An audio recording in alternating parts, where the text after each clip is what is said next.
Hi friends, welcome to Ragas kitchen friends. இன்னைக்கு வீடியோல மொறுமொறுன்னு சத்தான துவரம்பருப்பு தோசை எப்படி பண்றதுதாங்க பார்க்க போறோம். அதுக்கு முன்னாடி நீங்க நம்ம சேனல் சப்ஸ்கிரைப் பண்ணலனா கீழ இருக்க சப்ஸ்கிரைப் பட்டன் பிரஸ் பண்ணிக்கோங்க. அப்படியே பக்கத்துல இருக்க பெல் பட்டனையும் பிரஸ் பண்ணிக்கோங்க. அப்பதான் நான் அப்லோட் பண்ற வீடியோஸை நீங்க மிஸ் பண்ணாம பார்க்க முடியும். இந்த மொறுமொறுன்னு துவரம்பருப்பு தோசை செய்யறதுக்கு நான் இன்னைக்கு 2 கப் அளவுக்கு இட்லி அரிசியும் 1 கப் அளவுக்கு துவரம்பருப்பும் எடுத்து நல்லா அலசிட்டு ஒரு 5 மணி நேரம் கிட்ட ஊற வச்சிருக்கேங்க. எவ்வளோ அரிசி எடுக்கிறோமோ அதுல பாதி அளவுக்கு துவரம்பருப்பு எடுத்தா சரியா இருக்கும். இது கூட நம்ம அரைக்க போகிற பொருட்கள் பார்த்தீங்கன்னா 5 வரமிளகாய், 1 ஸ்பூன் அளவுக்கு சீரகம், 1 இன்ச் அளவுக்கு இஞ்சி எடுத்திருக்கீங்க. இது கூடவே ஒரு 10 மிளகு, தேவையான அளவுக்கு கல்லுப்பு.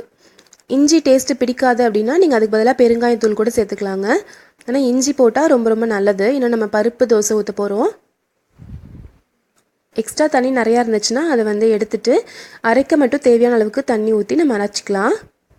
இப்போ மிக்ஸி ஜாரில் அரிசி, பருப்பு, வரமிளகாய், சீரகம், இஞ்சி, உப்பு எல்லாமே சேர்த்துருக்கேங்க. மிளகு எல்லாமே சேர்த்து நல்லா நைஸாக அரைச்சாச்சு. இப்போ அரைச்ச மாவை ஒரு கிண்ணத்தில் மாற்றிக்கலாம்.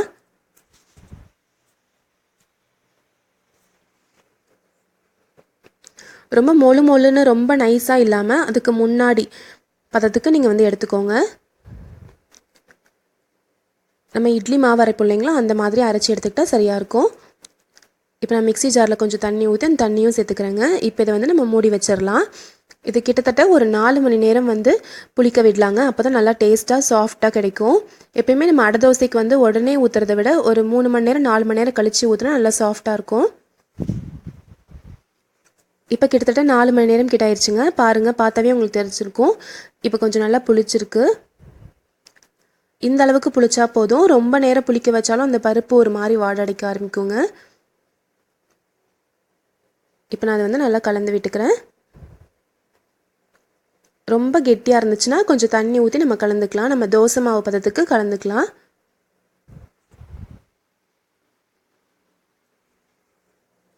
இப்போ இதில் நான் தாளித்து ஊற்றிக்கிறேன்.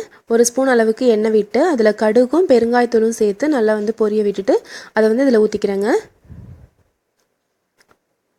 இப்போ இதை நல்லா கலந்து விட்டுக்கலாம். இதில் நீங்கள் தோசை ஊற்றிட்டு பாக்கி இருக்கிறத ஃப்ரிட்ஜில் வச்சு ஒரு 2 நாள் வரைக்கும் கூட நீங்கள் யூஸ் பண்ணிக்கலாங்க. இப்போ தோசை கல் வச்சிடலாம் ஸ்டவ்வில்.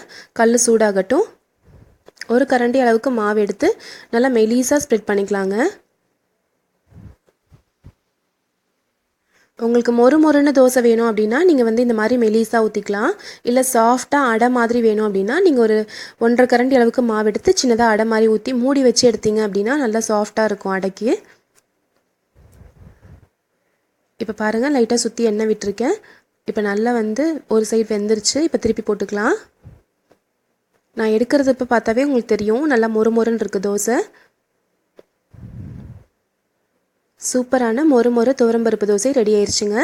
நான் எப்பயுமே துவரம்பருப்பு தோசை செய்கிறப்போ கண்டிப்பாக ஒரு தோசைக்கு முருங்கைக்கீரை மேலே ஸ்ப்ரெட் பண்ணி செய்வேங்க. அது ரொம்ப சத்தும் கூட. துவரம்பருப்பு கூட முருங்கைக்கீரை சேர்க்குறப்போ நம்மளுக்கு டேஸ்ட்டும் ரொம்ப நல்லாயிருக்கும். தோசை ஊற்றிட்டு அதுக்கு மேலே கொஞ்சமாக எண்ணெய் ஸ்ப்ரெட் பண்ணிவிட்டு மாவாக இருக்கப்பவே கழுவி வச்சுருக்க முருங்கைக்கீரையை மேலே சேர்த்துக்கலாம். இந்த மாதிரி